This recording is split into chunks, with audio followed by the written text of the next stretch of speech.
Estaba sentado en un pequeño apartamento de una habitación en las afueras de Ciudad de México cuando recibí una oferta que no podía rechazar. El trabajo prometía una buena paga y estaba relacionado con la investigación de un antiguo búnker subterráneo de la época de la Guerra Fría. Mi tarea era sencilla: hacer un inventario del contenido y recopilar los datos necesarios para un informe. El trabajo fue proporcionado por una empresa privada dedicada a la investigación y restauración de objetos históricos.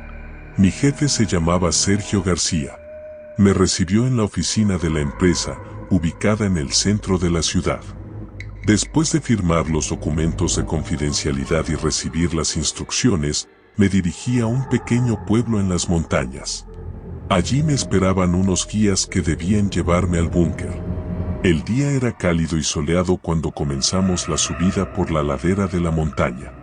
Después de unas horas llegamos a una puerta metálica masiva, oculta tras espesos arbustos. Sergio me dio una tarjeta llave y dijo: "El resto depende de ti. Si encuentras algo extraño o peligroso, infórmame de inmediato". Inserté la tarjeta llave en el lector y la puerta se abrió con un fuerte chirrido. Dentro estaba oscuro y frío. Encendí mi linterna y me adentré. El búnker resultó ser mucho más grande de lo que esperaba. Pasillos estrechos, cubiertos de polvo y telarañas, se extendían en diferentes direcciones. En las paredes colgaban viejos carteles e instrucciones en español. Comencé la exploración en el nivel superior. Aquí se encontraban las áreas residenciales, la cocina y el comedor. Todo parecía como si las personas simplemente se hubieran ido y nunca hubieran regresado.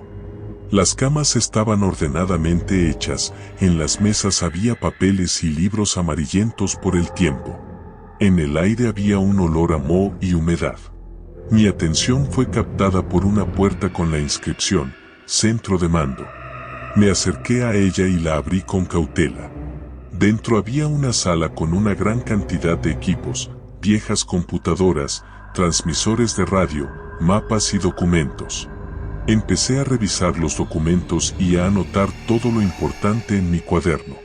Pasaron varias horas cuando escuché un ruido extraño. Era un susurro suave, apenas perceptible, que venía desde las profundidades del búnker. Decidí investigar qué podría ser. Al bajar al nivel inferior, encontré un viejo laboratorio. Aquí todo se veía mucho más aterrador: frascos rotos, productos químicos derramados y dispositivos extraños cuyo propósito no podía entender. En una de las esquinas del laboratorio encontré un armario metálico. Dentro había carpetas con informes y fotografías. Muchos de ellos estaban relacionados con experimentos en humanos. No podía creer lo que veía. Resultó que se habían realizado horribles experimentos aquí, de los cuales nadie sabía. Tomé algunas fotos con mi teléfono y decidí regresar a la superficie para informar a Sergio sobre mis hallazgos. Pero, cuando intentaba subir, escuché un estruendo. Uno de los pasillos se derrumbó y quedé atrapado. Mi comunicación con el mundo exterior se cortó. Estaba solo en este lugar sombrío, sin posibilidad de salir. Pasaron varios días y comencé a perder la esperanza. La comida y el agua que encontré en las reservas se estaban agotando. Continué explorando el búnker en busca de una salida, pero en lugar de eso, encontraba más pruebas de espantosos experimentos. Una noche escuché voces. Alguien bajaba al búnker. Me escondí en una de las habitaciones y presté atención. Hablaban en español y entendí que no eran rescatadores. Eran personas que claramente sabían sobre la existencia de este lugar. Estaban buscando algo o a alguien. Me quedé quieto, tratando de no revelar mi presencia. Pero uno de ellos abrió la puerta y me vio. Comenzó una persecución. Corrí por los pasillos, tratando de encontrar un escondite. De repente, me topé con un viejo conducto de ventilación y me metí en él. Una vez dentro, escuché cómo los perseguidores pasaron de largo sin notarme. Me quedé en el conducto durante varias horas, sin atreverme a salir. Cuando todo se calmó, salí y me dirigí a la salida. La puerta por la que había entrado estaba bloqueada. Entendí que la única salida era a través del sistema de ventilación. Bajé al nivel inferior y encontré un gran ventilador que conducía a la superficie, pero necesitaba ser apagado. Encontré el panel de control e intenté apagar el ventilador. En ese momento escuché pasos detrás de mí. Al girarme, vi a uno de esos hombres que me buscaban. Comenzó una pelea. Logré derribarlo y apagar el ventilador. Rápidamente me metí en el conducto y comencé a subir. Al salir a la superficie, me encontré en el bosque. Los guías no estaban por ninguna parte. Corrí cuesta abajo sin mirar atrás. Después de unas horas llegué al pueblo más cercano. Encontré un teléfono y llamé a Sergio. Le conté todo lo que había sucedido y le pedí ayuda. Prometió enviar gente y ayudarme a salir del país. Entendí que mi vida nunca volvería a ser la misma. Sergio envió un equipo que me llevó a un lugar seguro. Dijo que ahora tendría que vivir con otra identidad para evitar la persecución. Acepté, entendiendo que no tenía otra opción. Han pasado varios años. Vivo en un pequeño pueblo en el sur de México, con otro nombre. Trabajo en la construcción y trato de no llamar la atención. Han pasado varios años desde que dejé atrás los eventos ocurridos en ese búnker subterráneo. A pesar de mi esfuerzo por olvidar el pasado, los recuerdos de esos días seguían atormentándome, haciendo que una y otra vez volviera a esos momentos que preferiría dejar atrás. Un día normal, mientras trabajaba en la construcción, se me acercó un desconocido. Estaba vestido con ropa sencilla, pero en sus ojos se leía determinación. Se presentó como Miguel y dijo que tenía información importante para mí. Me puse en alerta, pero acepté escucharlo. Nos sentamos en un pequeño café y Miguel comenzó a hablar. Me contó que era periodista y estaba investigando la historia relacionada con ese búnker. Se enteró de mí a través de sus fuentes y estaba seguro de que yo tenía información que podría ayudarlo en su investigación. Al principio no quería volver a esos recuerdos, pero algo en su relato me hizo cambiar de opinión. Miguel mencionó que en la zona del búnker empezaron a ocurrir cosas extrañas. Los habitantes locales hablaban de desapariciones de personas y sonidos inusuales que provenían de las profundidades de las montañas. Miguel me propuso regresar al búnker para averiguar qué estaba pasando. Me prometió que sería la última vez que me enfrentaría a ese lugar y que garantizaría mi seguridad. Acepté, aunque por dentro todo se resistía a esta decisión. Después de unos días, ya estábamos en camino. Miguel organizó una expedición, nos acompañaban 2 de sus colegas y un guía que conocía el lugar. Pronto volvimos a encontrarnos ante la masiva puerta metálica que conducía al búnker. Esta vez me sentía más preparado, pero el miedo seguía apretando mi corazón. Entramos y comenzamos la exploración. Los primeros niveles del búnker seguían siendo los mismos que recordaba: áreas residenciales, comedor, centro de mando. Sin embargo, pronto nos encontramos con un nuevo obstáculo, una puerta que no había visto la vez anterior. La puerta estaba cerrada, pero Miguel tenía una ganzúa. Después de varios minutos de esfuerzo, la cerradura cedió y la puerta se abrió. Detrás había un pasillo estrecho que descendía. Bajamos por una escalera chirriante y llegamos a un nuevo nivel del búnker, hasta entonces inexplorado. Aquí todo parecía mucho más moderno. La iluminación funcionaba y el equipo parecía nuevo. Nos movimos con cautela, tratando de no llamar la atención. Pronto nos encontramos con la primera habitación. Adentro había muchas cajas y contenedores. Miguel abrió una de ellas y encontró documentos y mapas antiguos. Avanzando más, escuchamos pasos. Nos escondimos detrás de una esquina y esperamos. Al cabo de unos minutos, un grupo de personas con uniformes pasó junto a nosotros. Claramente sabían a dónde iban. Cuando desaparecieron de nuestra vista, seguimos adelante.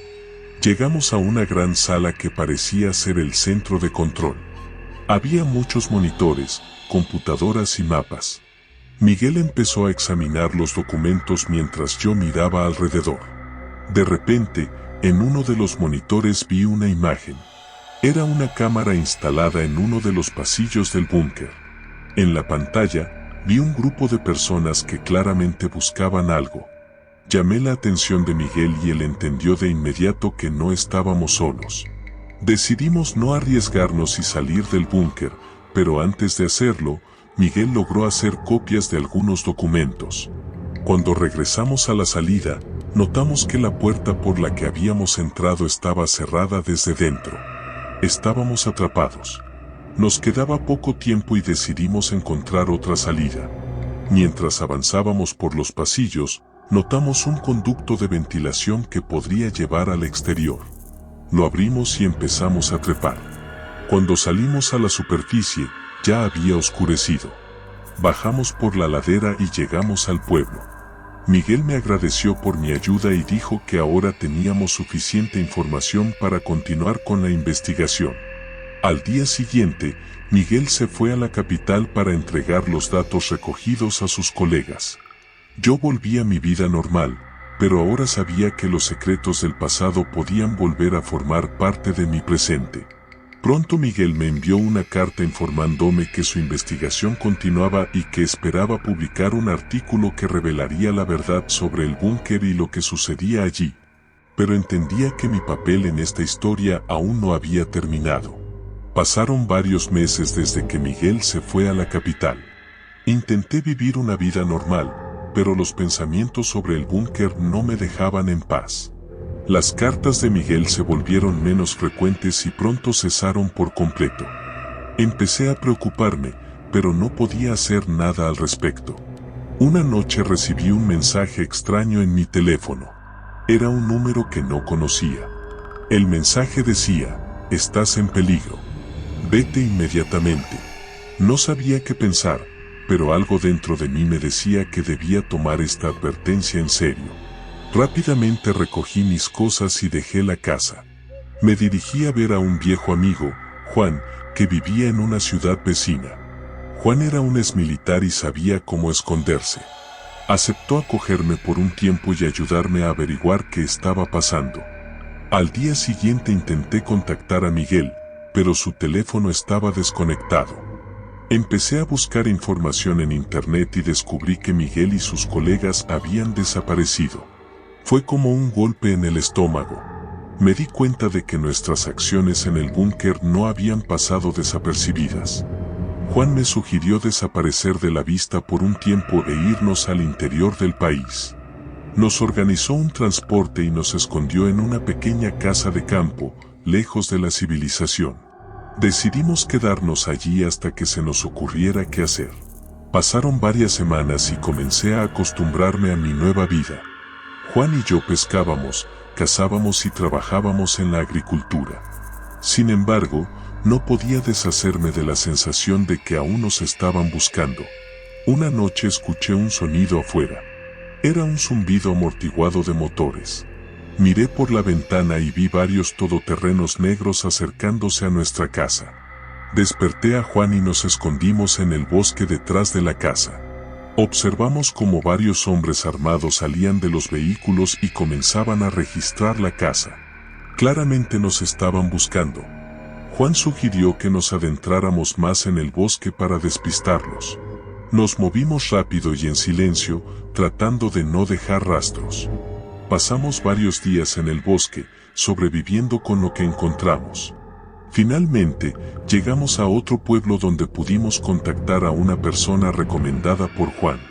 Este hombre, Carlos, resultó ser un enlace en una red de exmilitares que ayudaban a personas en apuros. Carlos nos contó que Miguel y sus colegas habían sido capturados por una organización vinculada al gobierno. Estas personas no querían que la verdad sobre el búnker se hiciera pública. También nos dijo que tenían un refugio secreto donde podíamos escondernos y planificar nuestros próximos pasos. Aceptamos y partimos con Carlos.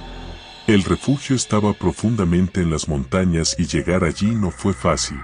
Sin embargo, cuando llegamos, sentí cierto alivio. Aquí estábamos a salvo, al menos por un tiempo. Carlos y su gente comenzaron a ayudarnos a recopilar información y a planear el rescate de Miguel y sus colegas. Supimos que estaban retenidos en una instalación secreta cerca de la capital. Esta instalación estaba bien protegida y entrar sería difícil. Comenzamos a prepararnos para la operación. Juan nos entrenó en tácticas de supervivencia y combate. Carlos nos proporcionó el equipo y las armas necesarias. Sabíamos que sería peligroso, pero no teníamos otra opción. Llegó el día en que partimos. Nos dividimos en grupos para aumentar nuestras posibilidades de éxito. Nuestro grupo debía infiltrarse en la instalación y liberar a los rehenes, mientras que otro grupo distraía a la seguridad. Llegamos a la instalación por la noche y comenzamos a avanzar hacia el perímetro. Utilizando las habilidades que Juan nos enseñó, logramos entrar sin ser detectados. Dentro, todo estaba oscuro y silencioso. Avanzamos lenta y cuidadosamente, evitando las cámaras de vigilancia y las patrullas. Finalmente, llegamos a la celda donde retenían a Miguel y sus colegas. Juan forzó la cerradura y entramos. Miguel estaba agotado, pero vivo. Los liberamos y comenzamos el camino de regreso. Sin embargo, la seguridad notó nuestra presencia y comenzó un tiroteo.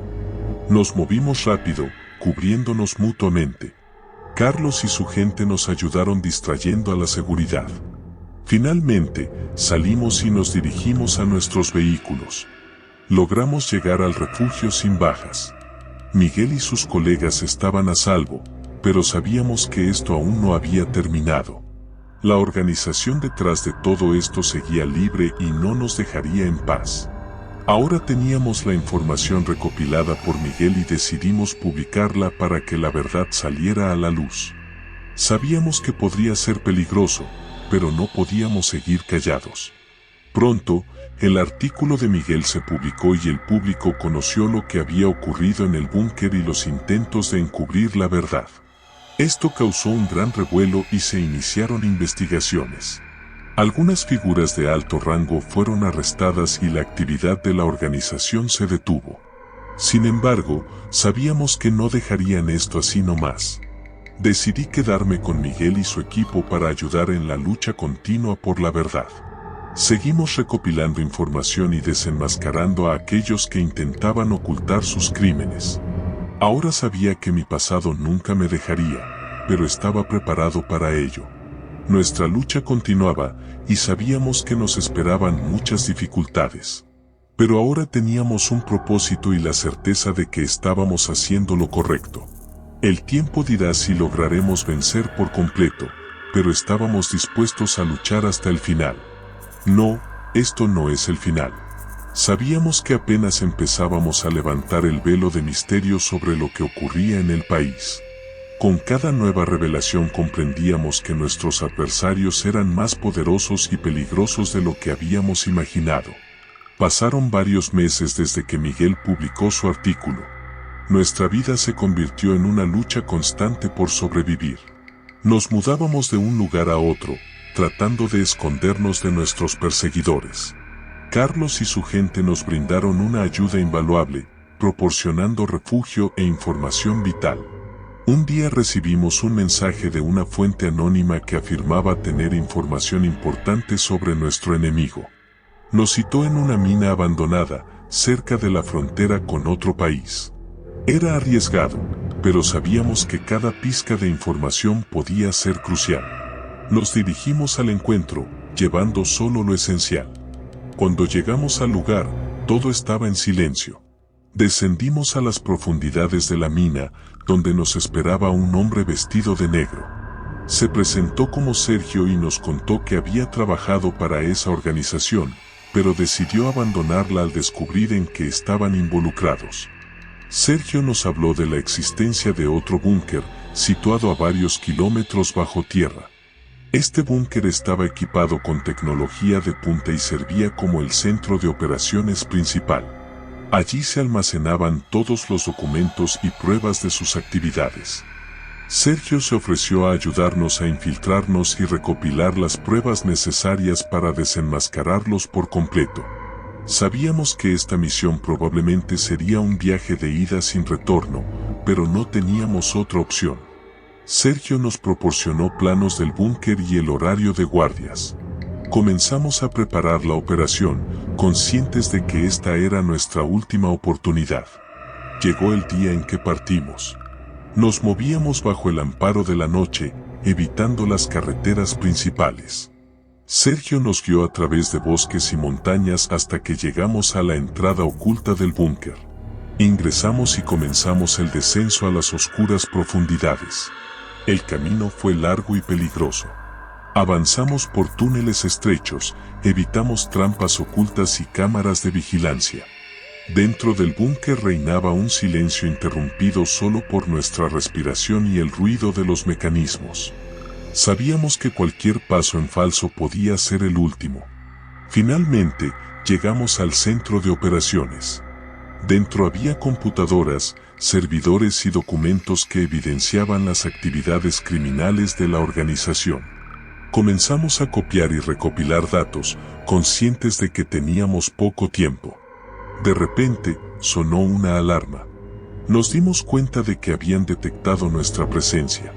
La seguridad comenzó a acercarse a nuestra ubicación. Sergio propuso dividirnos, él distraería a los guardias para darnos tiempo de escapar. No queríamos dejarlo, pero entendíamos que no había otra opción. Logramos copiar suficientes datos para desenmascarar a la organización. Iniciamos el camino de regreso, tratando de evitar confrontaciones con la seguridad. Esta vez no tuvimos suerte, varios guardias nos vieron y comenzó un tiroteo. Juan nos cubría mientras avanzábamos hacia la salida. Sus habilidades y experiencia fueron invaluables en esta situación. Llegamos a la salida, pero Juan estaba herido. Lo ayudamos a salir y corrimos hacia nuestro vehículo. Sabíamos que teníamos poco tiempo, ya que la seguridad nos perseguiría. Conducimos a toda velocidad por las carreteras nocturnas, tratando de alejarnos lo más posible.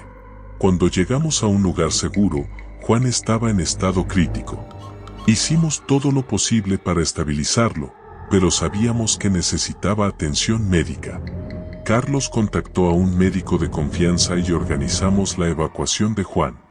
Mientras tanto, comenzamos a analizar los datos recopilados. Descubrimos numerosos documentos que confirmaban la participación de altos funcionarios y militares en actividades delictivas. Sabíamos que ahora teníamos todo lo necesario para llevar el caso a su fin. Entregamos los datos a varios periodistas independientes y organizaciones de derechos humanos. Pronto, la información comenzó a difundirse, provocando una ola de indignación pública. Se iniciaron investigaciones, arrestos e interrogatorios. Nuestros adversarios entendieron que su tiempo se estaba acabando. Juan se recuperaba lentamente y nosotros continuamos con nuestro trabajo. Sabíamos que la lucha aún no había terminado, pero ahora teníamos esperanza. Creíamos que la verdad prevalecería y que quienes estaban detrás de estos crímenes serían castigados como merecían. Pasaron varios años y nuestra vida volvió a la normalidad. Seguimos luchando por la justicia, desenmascarando a aquellos que intentaban ocultar la verdad. Sabíamos que nuestra misión no había terminado, pero ahora teníamos más experiencia y aliados. Nuestra historia se hizo conocida, y muchas personas se unieron a nuestra lucha. Veíamos cómo la sociedad cambiaba, cómo la gente comenzaba a exigir verdad y justicia. Sabíamos que aún nos esperaban muchas dificultades, pero ahora teníamos fe en un futuro mejor.